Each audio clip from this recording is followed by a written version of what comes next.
All right, guys, welcome back. Welcome to those who are seeing this for the first time, this channel for the first time. Thank you very much for visiting the channel.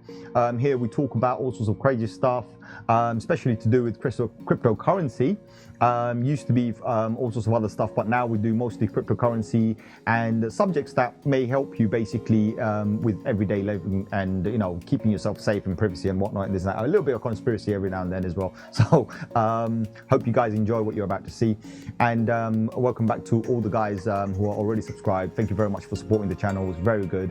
I really appreciate it.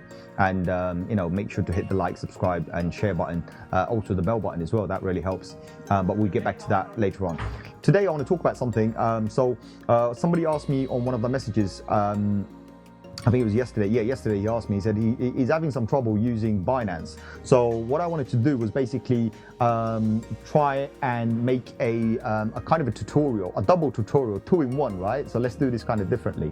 So what I'm going to do is I'm going to show you Binance on the website while I actually show you on a complete different screen. So I'll move onto that screen just to show you how we would use it on the app as well. So I'm going to be simultaneously recording all of this just to show you. So the first thing you need to do when you go to Binance, basically, obviously we're gonna go to Binance. So let's go here. I'm on my Brave browser. Let's open up one of my bookmarks. So I've got Binance here. As you can see, I'm not logged in yet. And what I'm doing is I'm going to be logging into one of my alt accounts. So just bear with me a second. And what I'll do, so all I've got to do is scan my QR code. So press login, scan my QR code, and here we go. We've logged in. I've authorized the website to allow me to log in. So that's what's happened right now. So I've just logged in. Now that I'm in there, what I'm going to do is on the QR code, I'll probably just kind of put an overlay on top of it. So once you're there, you get to see all of this, right? So this is all the stuff happening in Binance. What you're going to be mostly concerned with is totally depends. Like, so for example, you've got Trust Wallet, research, all of this. So on this tab here, you've got all of these. The one that you're probably going to be, if you're a newbie, you want to know about research is where all the new coins are, even Launchpad where all the new ones have launched, and Academy, right, most probably because that's where you can learn a lot of stuff. They do have some really, really good tutorials there. But other than that, most probably you want to just go to Exchange and, you know, buy whatever coin you want. So this is the exchange basically. So we're in the exchange right now, and say for example this is on BTC, but just say for example you want ETH, you just type in ETH and all the ETH options will come up. So for example ETH USDT will come up, and you can now sit here, you can do your charts, you can do everything, you can see all the orders here, and you know the market trades that are happening right now. So all the longs and all the shorts, you can literally see everything, and this is happening, as you can see, at a millisecond, right? So we can see the live data, we can see exactly what's going on, we can see the dollar price, we can see the pound. This is where you would want to probably be if you do. Now, next option you've got is obviously quite self-explanatory. You've got bank deposit, credit card, P2P trading, cash balance, third party. So we're going to talk through that as well. And this is where you will see all of those, right? On the markets, it's pretty much the same as the exchange, but makes it more simple. So you can actually see everything you have here on the spot market, on your favorites. Like for example, these are my favorites that I keep here, that I keep a watch on Binance. I've got zones here, so you can see basically here, you know, what's happening. You can trade like different, you can choose DeFi, proof of stake, innovation, proof of work, storage coins. So these are all different types of cryptocurrency that you can actually just pick and deal, or you can just go into spot market and see everything, right? Now on the futures market, it's more like trading. So, you know, futures trading, I'm sure you know what this is. So you can go and do your puts and calls there, you know, your longs and shorts basically, in other words, but it's quite lucrative. On Binance, it's not that easy, and it's not as rewarding in my opinion. So I find Bybit, my other favorite cryptocurrency, which I'll just show you quickly just by, say, just tapping into this. This is Bybit. I find this a lot better basically, and also the leverages wise, I can control the leverage that I want. On Binance, sadly, you can't really control. It's just whatever by default they give us. So that's that there. Now, if we go to trade, you can see that you can convert. So sometimes what you want to do, you want to take a Bitcoin and you just want to convert it, right? You can do that here. There's a few selections. There's not many. There's a handful of stuff, basically. Like I think there's about 15, 20 coins or something. You can just swap in between each other. So this is what it is, convert swap, right? You can go to classic view. I'm not bothered about that. That's my advanced view. I do use that a lot. Margin trading, as we all know. So here you can do 10x margin on some coins. It's by default the way they do it. They will give you 10x or they will give you 5x or maybe 3x. Whatever they do, you can do cross margin. You can do isolated margin. It's all there. P2P trading. We all know what P2P trading is. And I'll show you that in a little bit as well. So P2P trading, where you can actually go in and buy from a peer-to-peer, so other traders, you can buy directly. And a lot of the time, this comes in quite useful if you have Binance set limits on you. So, you know, for example, when Bitcoin runs out of exchanges, they put limits and they say, well, you can't buy more than 500, you can't buy more than £1,000 worth of Bitcoin or something like this, or any coin actually, for that matter. And when you have a situation like that, you want to buy more, you go to P2P and you can buy whatever limit you want. So a lot of the time on P2P by default, I think is about 5,000 maximum, and you can buy it 10 times if you want, it doesn't matter. Or you know, like for example, merchants, on this one, I don't have a merchant account, but on my other one, I do have a merchant account. Merchants can put whatever and you can buy whatever, like 150, 100K, 200K, whatever you want to buy, right? You can buy from merchant account. But on a normal P2P, you person to person or peer to peer, without a merchant account, I think the maximum is 5, but I'll show you that in a bit anyway. So I'm hoping that helps you, right? Okay, derivatives, we know what that is, right? These are all basically to do with trade, so we just leave it there. Trade. I did play trade a little bit. I think it lasts about 5 minutes or something like this. It's like quick, you go in, you do a put or a call, and then the battle's over, and then you win or lose. It's more like a gambling casino, so that I don't recommend anyone, but I did have a little bit of fun that on. On finance, you've got Binance Earn, and we'll talk about Binance Earn, Binance Pool, Binance Visa card, they're launching soon, crypto loans, liquid swap. So let me walk through you quickly. You know, there are a lot of coins that you can stake and all of that, and you get earnings. So Binance has created a section where you can actually stake your coins on a flexible term or a fixed term. Flexible term doesn't pay as well. Fixed terms do. So it's not bad actually. I've got got some coins on a fixed term that I've locked up. For example, my Polkadot, I've locked in there. Some of them I've locked my Chainlink in there. I've locked my what's the other one called?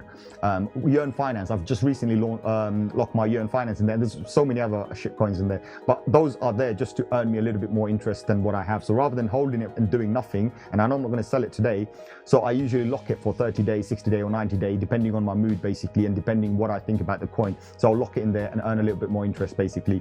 So that's entirely up to you. Binance Pool, I don't use. It's for mining. I don't think mining is rewarding. I'm not even sure what's going on there. And if you look at the warning signs, the small print, you could potentially lose all of it. You might not earn anything, right? So I'm not taking that risk. I'm not bothered. Visa card, I've applied for it. It hasn't come to UK yet. It is being released in the Europe. So you can spend your crypto from your Binance account on your debit card, credit card. So basically it's just a normal debit card, right? It's like a prepaid card. That's all it is. Crypto loan. That's a very interesting feature. I love a lot of the companies are coming out with. Binance has come up with it as well. So you can put your Ethereum, Bitcoin, or whatever coin they accept as leverage and borrow like 50% of whatever the value is while it's being held as a deposit. And when you pay back, you only pay back with a small amount of interest, and you can get your crypto back again, right? Provided you pay back. You don't pay, they're going to take your crypto. But what you have to understand, price fluctuations. Say, for example, your Ethereum's worth 500 quid. I'm just going to give you a random thing. So your Ethereum's worth 500 quid and you decided to borrow 250 pounds, right? But Ethereum tomorrow goes to 250 quid. Guess what? They'll liquidate it. So you end up losing that. So that's the kind of a risk you take. Is it worth it? Not in my opinion, no. I would say stay away from any loans, right? Liquid swap, quite lucrative. But what I found was, there's wins and loses. Some days you're gonna gain some days you're gonna lose some. Overall, you're not really earning as much, but you are providing things. You do get a little bit of fee, but what I found was a lot of the time I was taking a risk. Like for example, I put on a liquid swap. I was swapping my coins and from one to another, but I'm paying fees, right? And I'm thinking, why am I doing that for? I might as well just buy it with cash and save some money there. So that was that one. Wallets, it's pretty simple. I mean, if you go to overview, you can see exactly you know, what kind of assets you're holding, what you're doing. It's all there.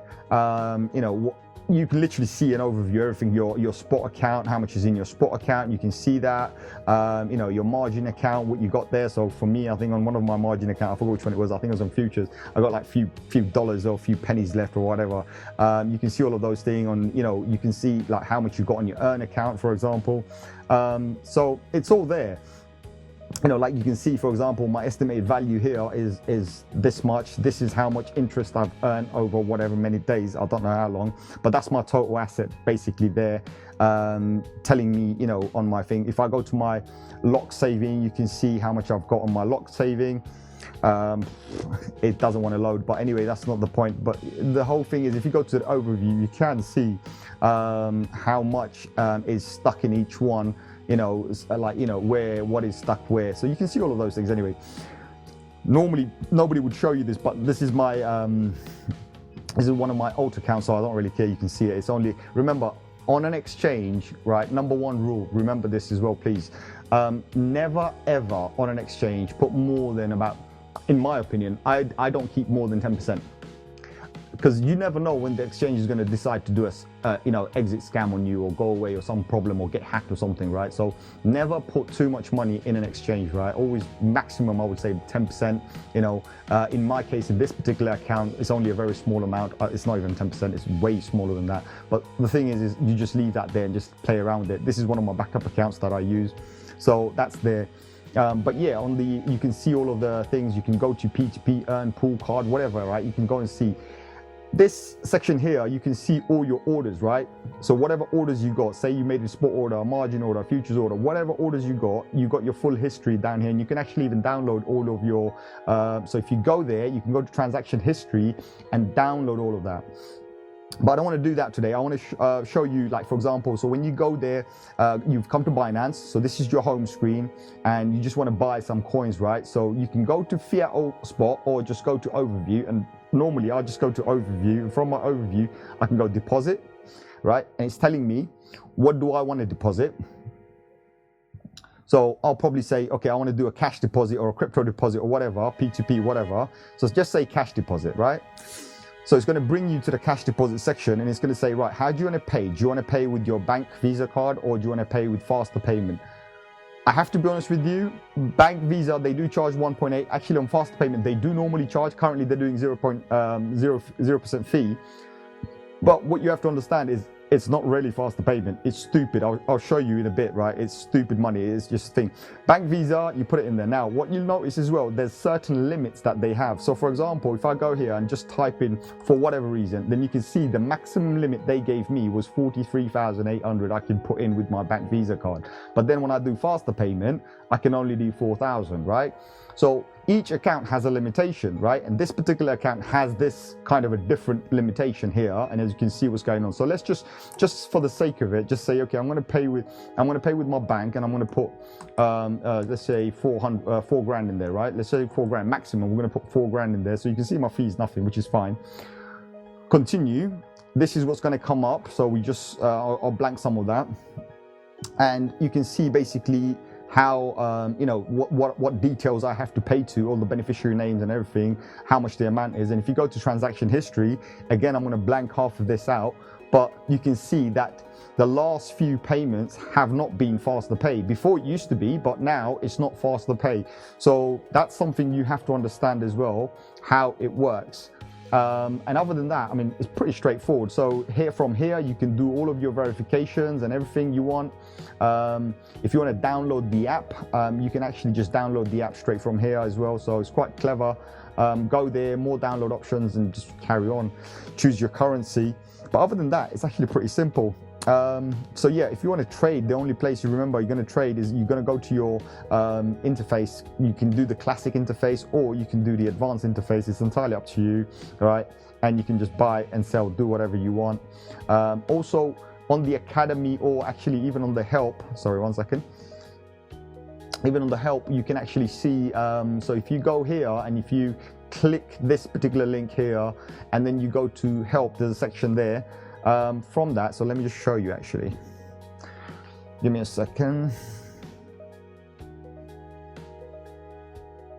forget all of that. Where is this? Oh, sorry, just down here somewhere. So you can go to contact, about contact, and find help there, and basically you can ask them questions. But again, their customer service is rubbish. If you're a normal user, I'll be honest with you, it's just rubbish. Now, also some of these like Wazirex and this and that, these are just a different type of decentralized cryptocurrency exchange. I don't think many people do anything there, so I'm not that fussed about that one. But let's now go to the app and try and show you how the app works. So what I'm going to do here is I'm going to log out of this, and I'm going to continue on the same account, but I'm going to continue on my on the app right now. So just to show you on the app, right, you've got your normal interface. You can see your user account here. You can search for some sort of a currency directly from here, right?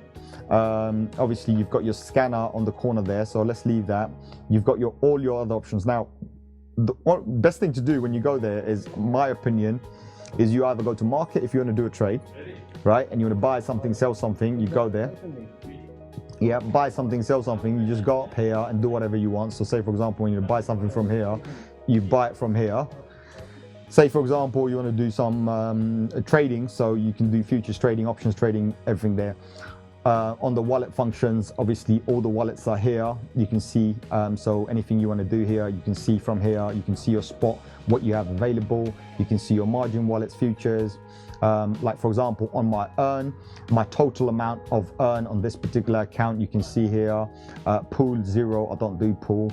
If you look at my P2P, what's available to sell on this particular P2P account, you can see that. So, and also just to show you, so say for example, we go back to this and we go to P2P trading. You can see the ads. As you can see, I've got all my ads switched off anyway, but this is where you would trade something if you want to. I am going to put a filter on some of this so that you don't see my amounts and everything. I could have just switched off the thing, but you know what, it doesn't matter. But look, it's very easy. You know, you want to buy, you buy. You know, that's pretty simple. You decide how you want to buy, right? You want to go to your wallet and you want to say, for example, deposit money. You can choose what you want to deposit, crypto or fiat, right? You just select it. It's very simple, and you can see there's so many tons of options there. You know, you want to transfer, you can transfer to whatever wallet. That's one way. You want to withdraw, you can decide which one do you want to withdraw. Do you want to withdraw your crypto? Do you want to withdraw your fiat? What is it you want to withdraw, right? You can see all of that there. Obviously for withdrawal, you got to have your bank account and everything set up, so you can directly go up there and sort that out. 1 second. Yeah, so that's something. So yeah, it's pretty easy, bro. You know, anybody who wants to know, I mean, this is the easiest way. And also sometimes Binance has all sorts of like other messages and this and that, or information going on. You can just tap into this section here and see what's going on. So where the 3 burger sign is, just underneath this headline. This used to work, it doesn't work anymore. I mean, it just works on the card now. So also remember this as well, faster payment.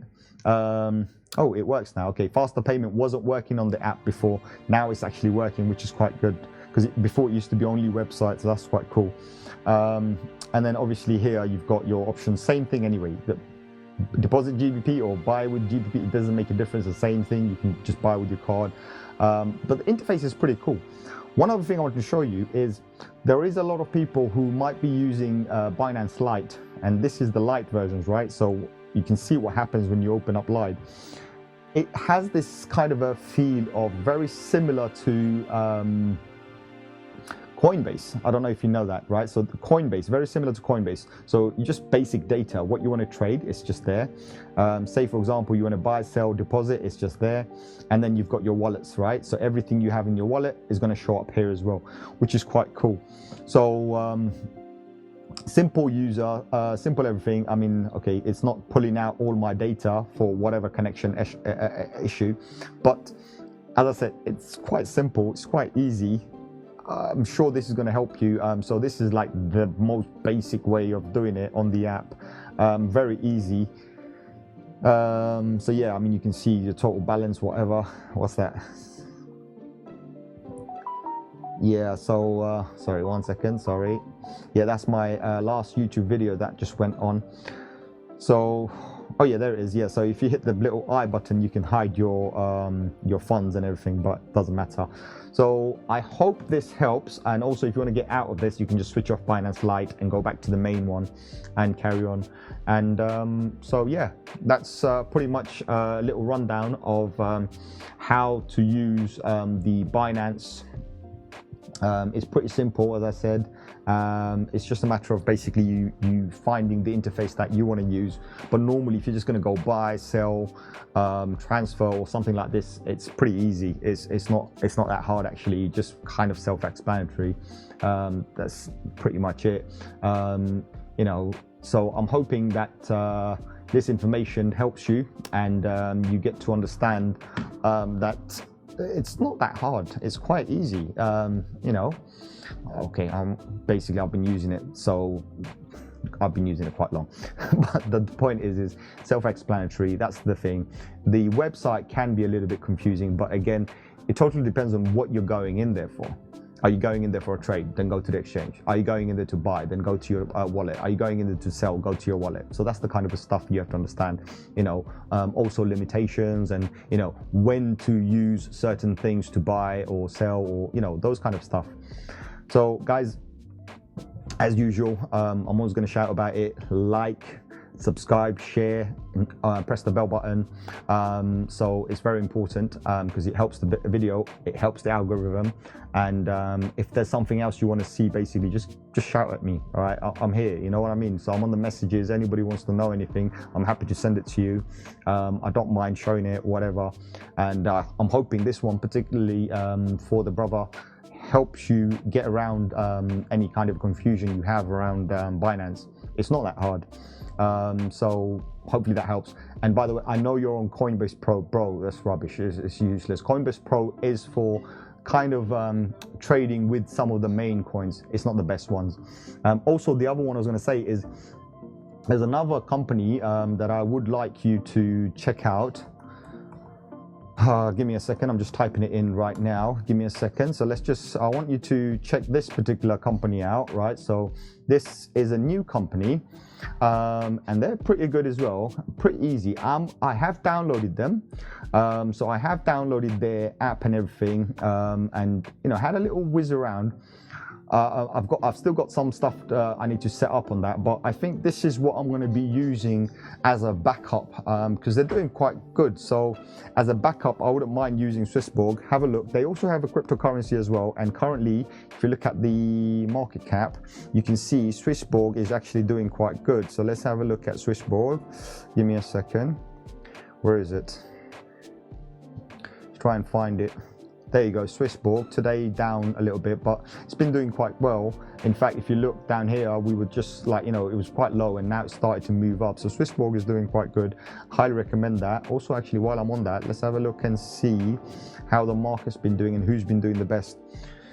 So last 24 hours, Maker, interesting. Maker jumped up 32%. Loopring, Cosmos, Cardano pumping again. There you go, Cardano's pumping. Tezos, Binance is still there. So yeah, some of the big boys haven't pumped today, but it doesn't matter because we did have the pump before. Also, while I'm on the subject, I might as well just quickly show you what I'm seeing on the charts. So this is Bitcoin on the 4-hourly. Nothing much interesting. Again, we need to go above this 39,926 in order for us to basically see anything exciting, because that's when the true fight starts. Because as soon as we break above this particular neckline here, we are going to push for the previous high that we made, which was down here, which was 41,980. And I think then there's only one way to, we're only going one direction, 52,000, the next level. Ethereum, again, as I said a few days ago, or I think it was yesterday, we're just in the middle of nowhere, right? We're in no man's land right now. So currently it's looking very good. They are pushing. I mean, today we did have another new all-time high, which is fantastic. I think it was, what time was it? Around midday to 4 o'clock, basically, we had an all-time high, which is fantastic. So again, we are set for the 2,131. It's a matter of when, okay? You know, it's not like it's not going to happen. It will happen. It's a matter of when. So Altcoins are taking their chances. As you can see, everybody's pretty much pumping. So it's been quite good. Let's have a look and let's see what happens. But other than that, guys, I hope this particular one regarding the Binance thingy, I think this one helps you. It's not anything too elaborate. I don't want to do a full-on tutorial on what I'm going to do and whatnot, but I think I gave you a little just kind of a rundown of what the options are, each one is, and what I recommend you should just use if you're just using for trading or buying or just selling, anything. Just it's there for you. So I am going to heavily edit this video, but I hope what you see helps you, and then you can move forward in your journey and have a good time with Binance. It is not the easiest platform to use, but it is the number one. So that's the most important thing to understand. Anyway, guys, take care. I'll see you on the next one. Make sure like, subscribe, share, and hit that bell button. It really helps. So until the next one, see you later. Take care. Bye-bye.